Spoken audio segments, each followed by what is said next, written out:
तो देश नहीं झुकने देंगे में बहुत बहुत स्वागत आप सभी का। मैं हूं आपके साथ अमन चोपड़ा। देखिए, भारत के इतिहास में शायद संभवतः पहली बार होगा जब साल में एक बार नहीं 2 बार दीपावली मनाई जाएगी। अब यहां पे जितने भी लोग होंगे संभवतः मेरा चेहरा देख रहे होंगे, भाई साल में 2 बार दीपावली कैसे बनेगी? भाई एक दीपावली अभी अगले महीने है और दूसरी दीपावली मनेगी कब बनेगी? देखिए, 22 जनवरी भी एक तरह की दीपावली है हिंदुस्तान के लिए और 140 करोड़ भारतीयों के लिए, क्योंकि 497 सालों का इंतजार जो है वो खत्म होने जा रहा है। दीपावली मनेगी 22 जनवरी को। कितने बजे? 12:30 बजे।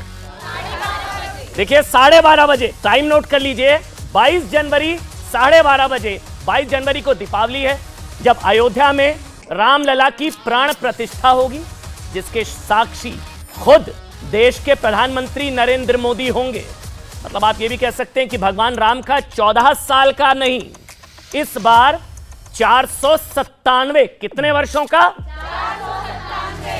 देखिए, 497 वर्षों का वनवास खत्म होगा। क्योंकि अगर वाल्मीकि जी ने रामायण कलयुग में लिखी होती तो वो बताते 22 जनवरी 2023 को प्रभु श्री राम 500 सालों का अपना दूसरा वनवास खत्म करके अयोध्या लौटे। यानी कि 500 साल बाद अयोध्या की उसी पुण्य भूमि पर प्रभु श्री राम की फिर से ताजपोशी होगी। प्रभु श्री राम की ताजपोशी। बहुत परेशान है विघ्न संतोषी। क्यों? मैं आपको बताता हूं। देखिए, इस पावन पल में कड़वाहट घोलने के लिए कूद पड़े कुछ विघ्न संतोषी। सनातन को डेंगू मलेरिया बताने वाली डीएमके ने भगवान राम को फिर से मिथ्या बता दिया।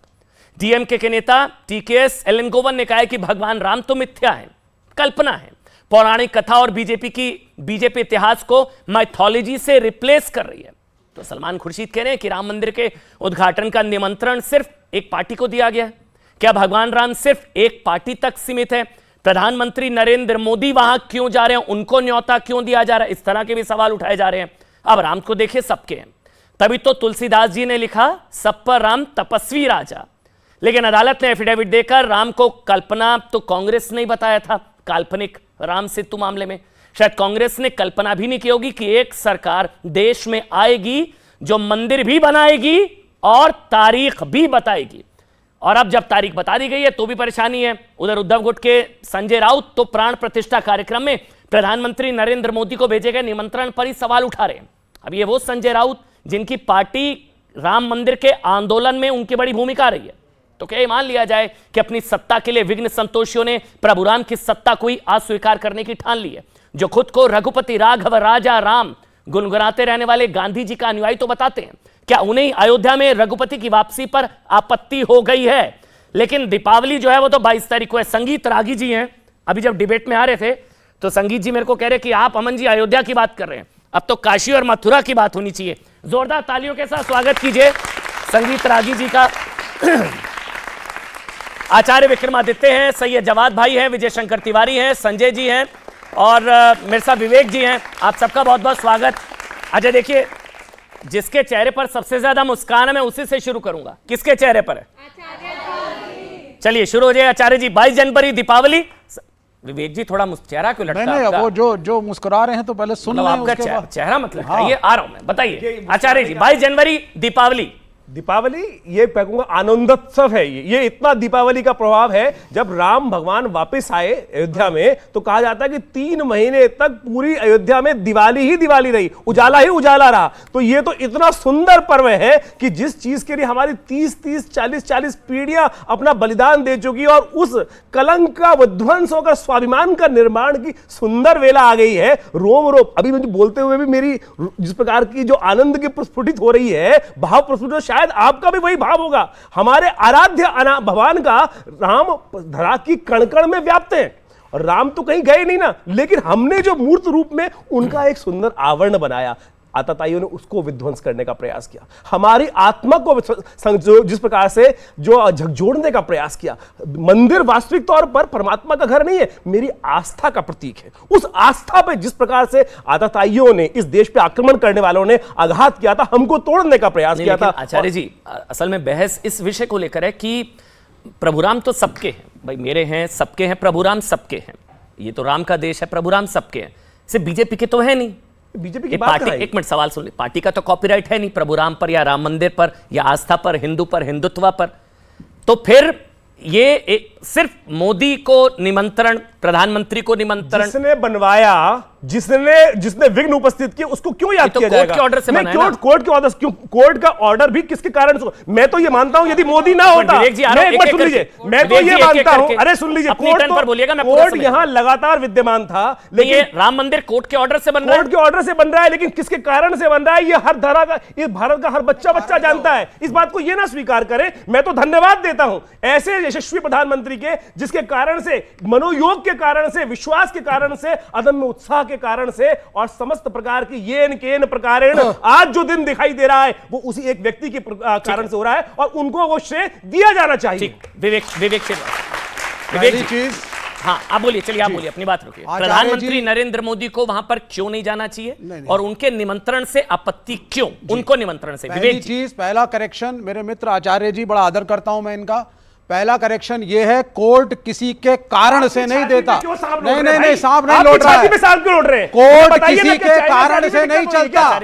कोर्ट किसी नेता, किसी पार्टी, किसी प्रधानमंत्री, किसी के हिसाब से नहीं चलता। कोर्ट तथ्यों पे चलता है। एक कोर्ट केस चला, कोर्ट केस के बाद एक निर्णय आया, निर्णय का स्वागत पूरे देश ने करा, हमारे देश की माइनॉरिटी कम्युनिटीज ने भी उसका स्वागत किया और उसके बाद मंदिर बन रहा है। तो आप ये मत कहिए कि उन्होंने करा और इसने करा और उसने करा। अच्छा, तो ये पहली गलती। दूसरी गलती, पहले तो देखिए, जोरदार तालियां विवेक जी के लिए। मैं बताता हूं क्यों। विवेक जी ने एक शब्द का इस्तेमाल किया, कोर्ट तथ्यों पर चलता है। तो आज विवेक जी भी मान रहे हैं कि यह तथ्य है कि वो राम जन्मभूमि है और जो पहले ढांचा था वो विवादित ढांचा था। इसके लिए जोरदार तालियां विवेक जी। मैं सिर्फ ये मानता हूं, आपने बोला तथ्यों पर कोर्ट फैसला लेता है, कि मैं सिर्फ ये मानता हूं एक सिविलाइज्ड डेमोक्रेसी के अंदर जब हम इतने ज्यादा डाइवर्स रहते हैं, इतनी जातियां, इतने धर्म, ये बड़ा नेचुरल प्रोसेस है कि डिस्प्यूट्स होंगी, हमेशा होंगी। लेकिन एक कोर्ट, एक हमारा जो पार्लियामेंट है, मीडिया का अपना एक रोल है चौथे स्तंभ के रूप में, ये इनका अपना एक रोल होता है। मैं उन तथ्यों को किस तरीके से लेता हूं, कोई पार्टी, कोई नागरिक किस तरीके से लेता है। जन्मभूमि है ना? नहीं, सुन लीजिए, हमें वैसे क्लियर कर दीजिए, प्रभुराम की जन्मभूमि मानते हैं अयोध्या को? भारत के सुप्रीम कोर्ट को मानते हैं। विवेक जी, भारत के सुप्रीम कोर्ट ने कह दिया है, तो डिबेट यहीं पर शुरू हो जाए। अयोध्या प्रभुराम की जन्मभूमि है ना?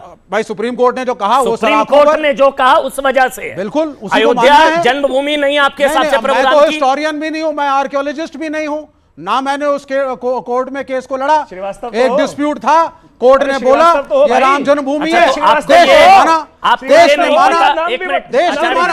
श्रीवास्तव तो हो ना, जन्म तो हिंदू घर में हुआ है, मेरा मैं भारतीय भी हूँ, पिताजी भी आपके साथ भारतीय भी हूँ, तो उसको भी तिलांजलि दे दिया। मैं भारतीय भी हूँ, मैं, अगर आप कह रहे हैं हिंदू, मैं भारतीय भी हूँ। इस संविधान को मानना भी है, इस संविधान में अन्य धर्म के लोग भी रहते हैं, कई जातियां भी रहती हैं, सबका आदर होना चाहिए। ये एक कोई जाति विशेष या धर्म विशेष का देश नहीं है, इसको क्लियर कर लें आचार्य जी, आप अभी नहीं बना है। अरे भाई, कोशिश करेंगे, हमारा देश है, ऐसे बीच में मत बोलिए सर, एक एक करके बोलेंगे सब समझ पाएंगे। पहले तो अयोध्या प्रभुराम की जन्मभूमि है या नहीं है? अभी विवेक जी को उसी पर संशय है। नहीं, हमने कोई संशय नहीं, हमने कहा कोर्ट ने कहा वो फाइनल। इस देश में कोर्ट की बात सबको माननी चाहिए, आप उसको माने ना माने, तो आप उसे विवादित ढांचा मानते हैं? हमने कोर्ट को मान लिया। कोर्ट ने कहा भाई राम मंदिर बनना चाहिए, आप बनाइए, लेकिन उसके अंदर आज भी प्रधानमंत्री राजनीति कर रहे हैं। अच्छा, प्रधान कैसे? प्रधानमंत्री का, आप पूरे देश के प्रधानमंत्री हैं, सभी धर्मों के लोगों के प्रधानमंत्री हैं, सभी जातियों के लोगों के प्रधानमंत्री हैं। आप एक पर्टिकुलर धर्म को, जो कि एक डिस्प्यूट के बाद एक स्ट्रक्चर आज खड़ा हो रहा है वहां पे, आप आउट ऑफ द वे जाकर के एंडोर्स करके क्या मैसेज देना चाहते हैं आप? और दूसरी बात, धर्मगुरुओं का काम धर्मगुरुओं को करने दीजिए। विवेक जी आपसे, बिल्कुल सर। तो राजीव गांधी ने जो ताले खुलवाए थे गलत थे? नहीं, राजीव गांधी ने मोदी करे तो दिक्कत है। राजीव गांधी ने ताले खुलवा दिए राम मंदिर, वो गलत नहीं है। राजीव गांधी ने जाकर के एक धर्म विशेष को एंडोर्स नहीं किया था, अच्छा, ताले एक खुलवाना dispute गलत को नहीं था, settle करने प्राण की प्रतिष्ठा में कोशिश जाना की थी। गलत है। हाँ, सुन लीजिए है, पहले हाँ, बात को। जी। प्रधानमंत्री रोज राम का नाम लें, उनका अधिकार है। ठीक। वो एक इंडिविजुअल भी हैं, ठीक। वो जिस मर्जी धर्म का पालन करें। ठीक। लेकिन धर्म गुरुओं का काम जब प्रधानमंत्री करने लगे तो मेरे ख्याल से संविधान खतरे में आ जाता चलिए है। विवेक जी, मुझे अच्छा लगा, लेकिन यही जब पार्टियां इफ्तार करती हैं तब आपके पेट में दर्द नहीं हुआ होगा शायद। नहीं। यही पार्टियां जब टोपी पहनकर इफ्तार कर तब नहीं होता है। प्रॉब्लम प्रभु राम से ही आप लोगों को प्रॉब्लम। नेहरू जी ने भी इसी तरह का विरोध किया था जब सोमनाथ मंदिर का उद्घाटन जीर्णोद्धार होना था डॉक्टर राजेंद्र प्रसाद द्वारा। अभी तक वही हो रहा है। आपको प्रॉब्लम प्रभु राम से हो सकते हैं, लेकिन राजीव जेटली, भारतीय जनता पार्टी के राष्ट्रीय प्रवक्ता, स्वागत करिए जोरदार तालियों से। राजीव जी, मैं आपके पास आऊं, आप देरी से आए, लेकिन इसलिए पहले मैं संगीत रागी का कमेंट लूंगा, उसके बाद मैं आपके पास आऊंगा। रागी जी, पीएम को मतलब, क्योंकि सरकार, मैं विवेक जी का सवाल ले रहा हूं, सेकुलर है, धर्म नहीं होता सरकार का, तो धार्मिक अनुष्ठान या धार्मिक कार्यक्रम में किसी देश के प्रधानमंत्री का जाना उस तरह से उतना सेकुलर नहीं है एक धर्म के कार्यक्रम में। देखिए, हमारे देश का जो पंथ निरपेक्षता है, उसमें हम कहते हैं हम सभी धर्मों का सम्मान करते हैं, हम असम्मान नहीं करते हैं, इसलिए किसी धर्म के प्रति तिरस्कार की भावना नहीं रखते हैं। अब रही बात प्रधानमंत्री जी ने, तो इस देश में ऐसे कायर प्रधानमंत्रियों की पूरी एक फहरिस्त है जिन्होंने हिंदू धर्म को करीब करीब अपमानित किया। कौन? मुझे कहने से कोई गुरेज नहीं है। नेहरू से हम शुरुआत कर सकते हैं। पंडित नेहरू ने, आपने अपना जिक्र किया कि जब सोमनाथ का उद्धार हो रहा था तो डॉक्टर राजेंद्र प्रसाद को उन्होंने मना किया कि आप मत जाइए। नहीं, आप ऑब्जेक्शन अपनी टर्न पर करिएगा सर। विवेक जी, आप अपनी टर्न पर करिएगा। नहीं, क्यों नहीं कह सकते? आप चोर कह सकते हैं, आप प्रधानमंत्री को चोर कह सकते हैं, कार नहीं कह सकते। किसी को चोर नहीं कहा। नहीं, चौकीदार चोर है कहा था, गलत कहा था, मैंने नहीं कहा कभी। जिसने भी कहा गलत आप कायर नहीं कहेंगे नेहरू को, बोलिए ना गलत कहा। ये गलत शब्द है, चुप रहिए, उनको अपनी बात गलत शब्द है, करेक्ट करिए आप इसको। देखिए, मैंने ऐसा इसलिए कहा क्योंकि भारत का विभाजन हुआ हिंदू और मुसलमान के नाम पर हुआ। मुसलमानों को एक अलग राष्ट्र मिला, सवाल बहुत बड़ा था हिंदुओं को क्या मिला। हिंदुओं को उनका पूजा स्थल, उनके जो मुस्लिम आक्रांताओं, इस्लामिक आक्रांताओं के द्वारा तोड़े गए पूजा स्थलों पर भी उनका दावा न हो, और उसका यदि जीर्णोद्धार करने के लिए सरदार पटेल आ गया है, तो उस पर भी सेकुलरिज्म के नारे को लेकर के जवाहरलाल नेहरू की ये व्यक्ति थी जो बहुत गलत थी। मैं इसीलिए सोमनाथ मंदिर को ले। दूसरी बात, अभी मेरे मित्र बहुत भड़क रहे थे दुर्गा पंडाल में। कौन से वाले मित्र? विवेक जी, अविवेकी श्रीवास्तव हो जाते हैं टेलीविजन। वैसे टेलीविजन से बाहर विवेकी होते हैं, लेकिन टेलीविजन पर जैसे ही आते हैं वो अविवेकी हो जाते हैं। मैं इनको पार्टी की मजबूरी होती है, समझना चाहिए। मैं इनको इसलिए बता रहा हूँ कि दुर्गा पंडाल जितने भी आप बंगाल में जाते हैं, उन सारों की व्यवस्था की देख रेख जो है वो इन्हीं के लोग करते हैं। और अभी बड़ा एक सर्वे हुआ सीपीएम का, जो मुस्लिम कार्यकर्ता इनके थे, जो मुस्लिम नेता थे, उन्होंने कहा देखिए, मैं यदि नमाज या मस्जिद में नहीं जाऊं तो समाज हमें बहिष्कृत कर देगा, इसलिए अपने धर्म के प्रति हमको दिखाना, भक्ति दिखाना मेरे लिए जरूरी है। मजेदार बात देखिए, सीपीएम को वो स्वीकार है, यदि उनके नेता मस्जिदों में जाएं वो स्वीकार है। प्रॉब्लम राम जी से है, लेकिन इनके नेता यदि खुलकर के भगवान राम की बात करें, मैं तो कहता हूं इसलिए एक बहुत बड़ा प्रधानमंत्री, बड़े दिल का प्रधानमंत्री मिला है। और नरेंद्र मोदी की तुलना में कोई पीछे का कोई प्रधानमंत्री नहीं टिकता है। कुछ ऐसा अटल बिहारी वाजपेयी की जी की भी मैं बात कर रहा हूं, बहुत मतलब खुल करके ये बोल रहा हूं। मैं से इसलिए कह रहा हूं कि वो जज्बा, कि भारत के सनातन मूल्यों के प्रति वो आस्था, गहरी आस्था, उसको खड़ा करना, उसको जीवंत करना, उसको ताकत देना, ये इस प्रधानमंत्री ने करके दिखाया है।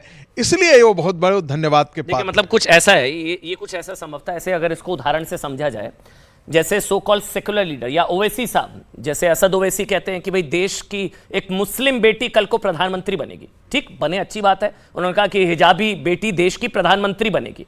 जब हिजाब वाला विवाद था तो वो मस्जिद आना थोड़ी ना छोड़ देगी, वो मस्जिद आना तो छोड़ नहीं देगी। उसी तरह अगर हिंदू है प्रधानमंत्री तो वो थोड़ी ना हिंदू अपना वो धर्म छोड़ देंगे, वो मंदिर जाना छोड़ देंगे। हमको तो ही need to be proud to be as Hindu. एक मिनट में आ रहा हूं, पहले राजीव जेटली सही जवाब और विजय शंकर आ रहा हूं। बताइए राजीव जेटली जी, प्रधान संजय राउत कह रहे हैं कि प्रधानमंत्री को निमंत्रण क्यों, भाई वो तो वैसे ही चले जाते। और दूसरा विवाद ये है ही कि जो भी विवेक जी ने कहा, बताओ प्रधानमंत्री मंदिर के धार्मिक अनुष्ठान के प्राण प्रतिष्ठा के कार्यक्रम में उनका जाना सेकुलर नहीं होगा। राजीव जेटली, देखिए सैकड़ों सालों की लड़ाई है, कोई आज की लड़ाई नहीं थी। भगवान राम के मंदिर की जो मांग थी वो सैकड़ों सालों से चल रही थी, और ये चुनौतियों से 1500 ईस्वी से 1500 सदी से हम देखते हुए आ रहे हैं कि उसमें भी विवेक जी जैसे लोग होते थे। पीछे भगवान राम हैं, हमारे पीछे हमारे देश के प्रधानमंत्री हैं। भगवान राम को ये मानते नहीं है, भगवान राम को मानते नहीं है। देखिए अभी इनकी हाथ के अंदर देखिए, अगर ये धार्मिक ना होते, दो अंगूठियां पहन रखी है इन्होंने, वो भी धार्मिक रूप वाली अंगूठियां। तो इसका मतलब ये है कि ये जो लड़ाई है, ये लड़ाई नहीं है, ये लड़ाई जो है लड़ाई नहीं है, ठेकेदारी है। और ठेकेदारी जो है इन लोगों ने ली है कि हम कहीं ना कहीं अड़चन पैदा करते रहेंगे। और वही राजनीतिक रूप से अड़चन किसी टाइम पर जवाहरलाल नेहरू जी द्वारा पैदा की गई, किसी वक्त पर राजीव गांधी जी को राजनीतिक मोहरा खेलने के लिए इस कदम को उठाना पड़ा, लेकिन अंदर से उनकी ऐसी भावना नहीं थी। मुद्दा यहां पर केवल इतना है कि हम तो एक ही बात पूछते हैं, भगवान राम को मानते हैं नहीं मानते? नहीं मानते हैं तो देश की जनता निर्धारित करेगी। देश के प्रधानमंत्री भगवान राम पर अपनी आस्था रखें या ना रखें, ये भी कम से कम इनको क्लियर कर देना चाहिए। हम तो भगवान राम के भक्त और देश के प्रधानमंत्री भगवान राम के भक्त हैं। और मैं यही कह रहा हूं, राजनीति में क्यों लाते हैं नाम? मैं आपको बीजेपी के प्रवक्ता होकर के आप राम का यहाँ पे आप धर्मगुरु बनिए, आप प्रचार करिए, मेडिटेशन सिखाइए, राम नाम की साधना करिए, रोज करिए। तो इसका मतलब आपके बीच में नहीं बोला ना, आपके बीच में नहीं बोला ना, मैं आपने अच्छा भाषण दिया लंबा पहले। मैं कह रहा हूं प्रवक्ता होने के नाते क्या मैं किसी मजार पे बैठ जाऊं? अरे भैया भगवान राम की पूजा नहीं कर सकता? भगवान राम की पूजा करना अपराध है क्या? भारतीय जनता पार्टी का एक एक कार्यकर्ता भगवान राम को समर्पित है। देखिए आप, मैं कहता हूं आपकी अपनी आस्था है, ये जा सकते हैं किसी मस्जिद में नमाज पढ़ सकते हैं, आजादी है। अच्छा देखिए प्रॉब्लम मैं बता देता हूं, विवेक जी आप शांत रहेंगे।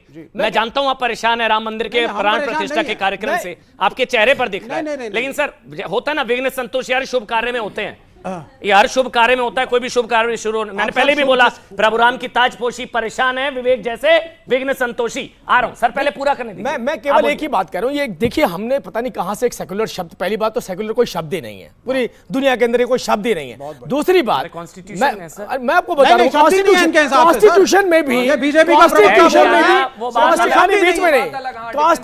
में भी इन्हीं की मैनिपुलेशन है। हाँ सुन बता रहा हूं ना मैं आपको, अरे भाई मेरी बात सुनिए, मैं आपको बता रहा हूं आपको, कॉन्स्टिट्यूशन में भी इन्हीं की मैनिपुलेशन है।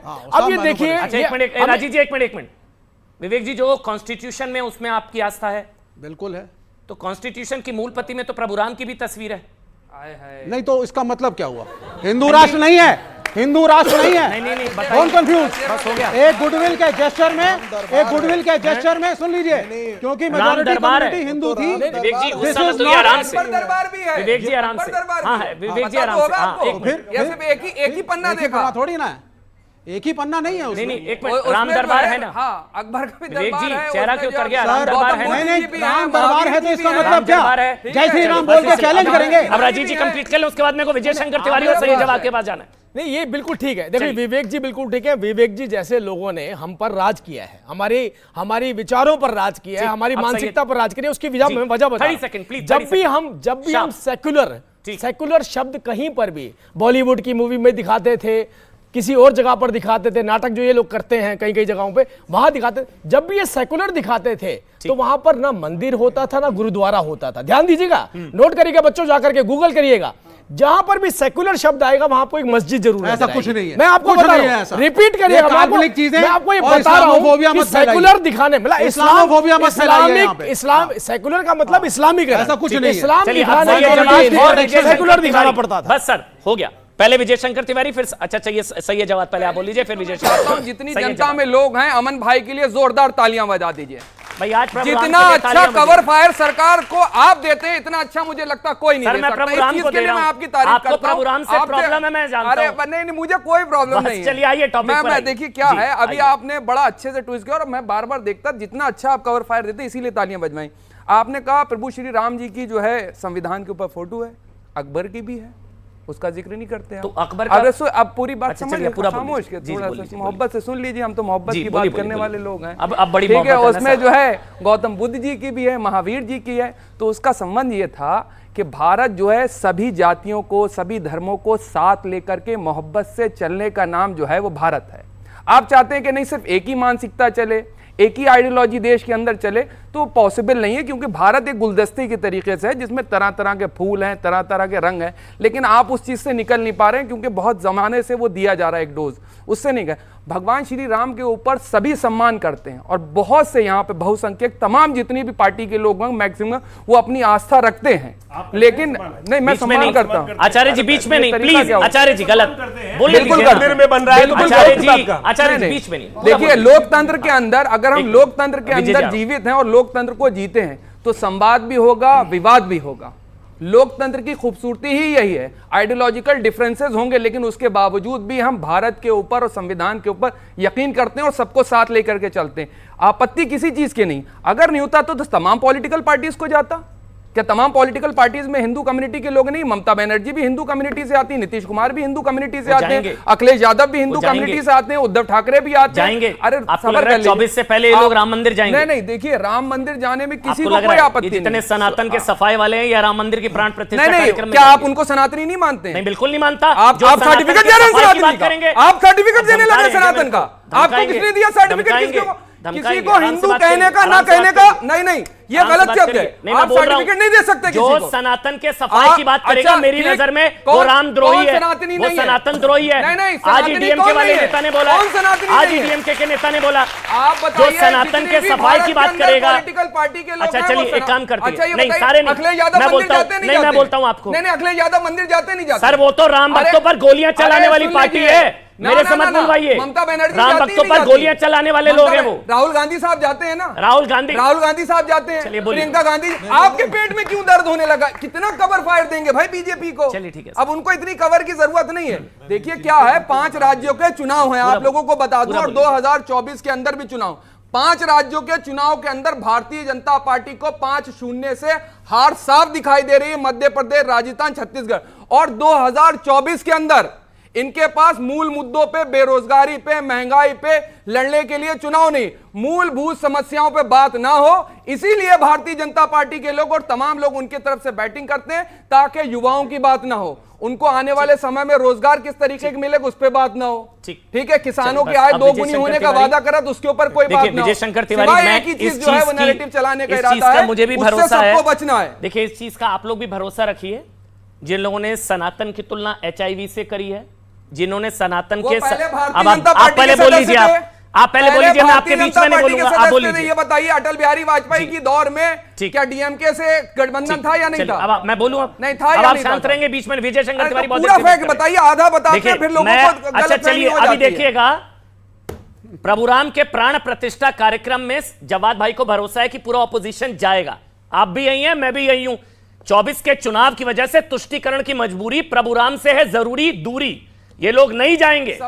आपको प्रॉब्लम ये है। चलिए, अब मैं विजय शंकर तिवारी आपके पास आ रहा हूं। विजय शंकर तिवारी, आपको लगता है जब बुलाया जाएगा तो ये लोग जाएंगे? संजय जी, आपके पास भी आ रहा हूं।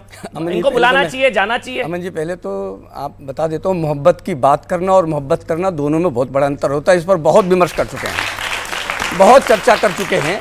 तो मोहब्बत करने की बात करो, मोहब्बत की बात करने वाले तो बहुत लोग हैं, मोहब्बत करने की बात करिए। दूसरा, आज तो राम मंदिर का विषय है अमन जी, और मैं कल जब चंपत जी और नृपेंद्र मिश्रा जी और हमारे कोषाध्यक्ष गोविंद गिरी जी महाराज, पेजावर स्वामी जी, ऐसे 5 लोग प्रधानमंत्री जी को निमंत्रण देने गए, उन्होंने स्वीकार कर लिया।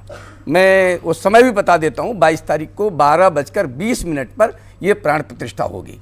वो निमंत्रण पत्र वहाँ गया है और वो निमंत्रण पत्र उन सबको जाएगा देश में जिन 12.5 करोड़ परिवारों ने तन मन धन से श्री राम जन्मभूमि पर भव्य मंदिर बनाने के लिए किसी प्रकार का कोई भी सहयोग दिया है। उन सबको ये निमंत्रण पत्र जाएगा और विधिवत वैसे जाएगा जैसे सनातन पद्धति होती है।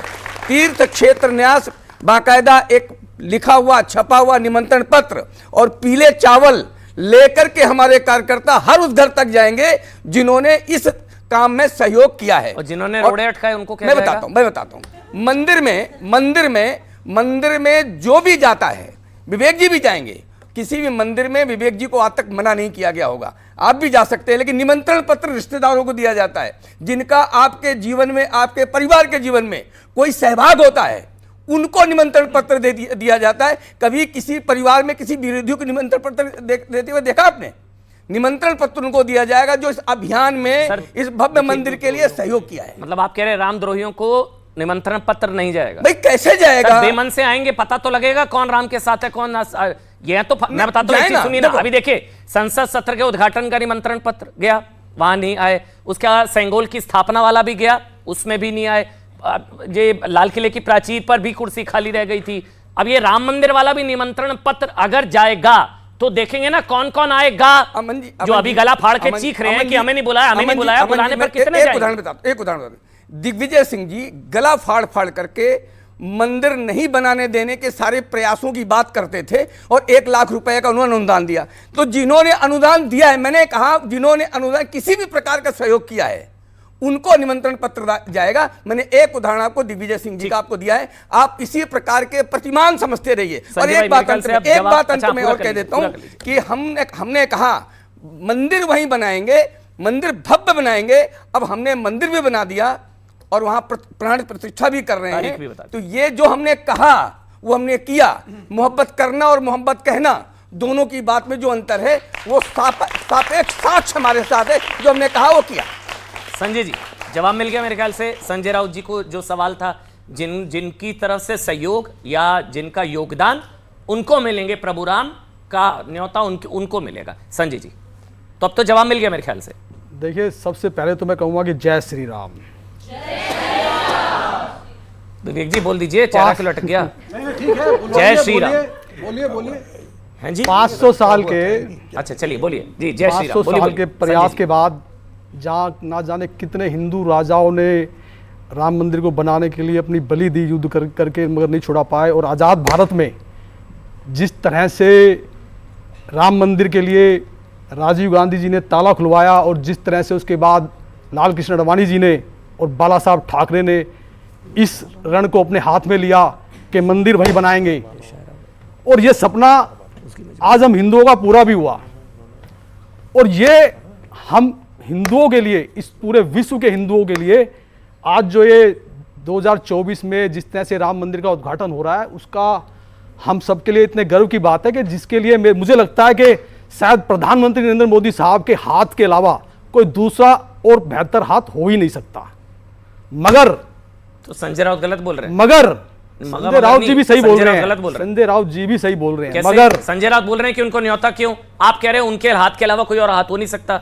मैं बताता हूं किसकी बात मानूं? आप बड़े नेता हैं, संजय राउत से बड़े नेता हैं। इस पर भी आ रहा हूं, इसी पर आ रहा हूं। संजय राउत सही है नहीं? इस संजय राउत जी बिल्कुल सही है। तो वो तो कह रहे हैं प्रधानमंत्री को न्योता गलत। आने दीजिए, इसी बात पर आने दीजिए। आप पहले आ जाइए ना। इसी पे ही आ रहा हूं। हाँ, इसी पे आ रहा हूं। अब नहीं, पीएम को न्योता गलत। पहले नहीं आना था, अभी आना था। अच्छा, अब आना था। पीएम को न्योता गलत नहीं तो संजय राउत मगर गलत नहीं, संजय राउत सही, वो भी सही है। आप सुनिए, अब इसका जवाब सुनिए। आप राजनीति में रहिए, अब इसका जवाब सुनिए। आप हम देख रहे हैं कि किस तरह से आज के इस चलन के अंदर सर मैंने भाषण के नहीं बुलाया आपको। नहीं, भाषण नहीं दे रहा मैं, इसी पे आ रहा हूं। चुनावी उसी जवाब पे आ रहा हूं, संजय राउत जी के जवाब पे आ रहा हूं। हम देख रहे हैं कि किस तरह से लोग अपने पुराने साथियों को भूल जाते हैं और आगे निकल जाते हैं। प्रभु श्री राम के मंदिर को बनाने के लिए अगर किसी ने सबसे ज्यादा अहम रोल अदा किया तो लाल कृष्ण आडवाणी साहब थे या बाला साहब ठाकरे परिवार थे। मुझे लगता है कि सबसे पहला निमंत्रण लाल कृष्ण आडवाणी जी को जाना चाहिए था और उसके बाद ठाकरे परिवार को जाना चाहिए था। उसके बाद प्रधानमंत्री नरेंद्र मोदी साहब आते हैं, उससे पहले नहीं आते। ठीक, अब बता दीजिए संजय राउत सही है गलत? पीएम को निमंत्रण जाना गलत बकौल संजय राउत? दोनों बातें सही हैं। जो प्रधानमंत्री जी को निमंत्रण गया वो भी सही है और जो संजय राउत जी कह रहे हैं वो भी सही है। वो तो कह रहे हैं पीएम को निमंत्रण किस बात का? वो क्यों? ये बात भी सही है। पीएम साहब को निमंत्रण किस बात का? आप मुझे बताइए। अभी आपने कहा कि आप तय कर लीजिए। अभी आपने कहा कि उनके हाथों से बेहतर हाथ कोई शुभ हाथ हो नहीं सकता है। अब आप कह रहे हैं कि उनको निमंत्रण किस बात का? नहीं जाना चाहिए था। आप शिवसेना की तरह कंफ्यूज हो रहे हैं सर। नहीं जाना चाहिए था निमंत्रण उनको। नहीं जाना निमंत्रण की बात तो यह कि ये मैंने आपको बता दिया, आपने लाइन बदल ली अभी। नहीं सुनिए आप, नहीं सुनिए आप, जिस दिन उद्घाटन था ये आदेश प्रधानमंत्री कार्यालय की तरफ से जाना चाहिए था कि हम आएंगे इसके उद्घाटन करने के लिए। ठीक, ये बरसात में जैसे जीपीएस की हालत होती है ना, वो वही हालत है।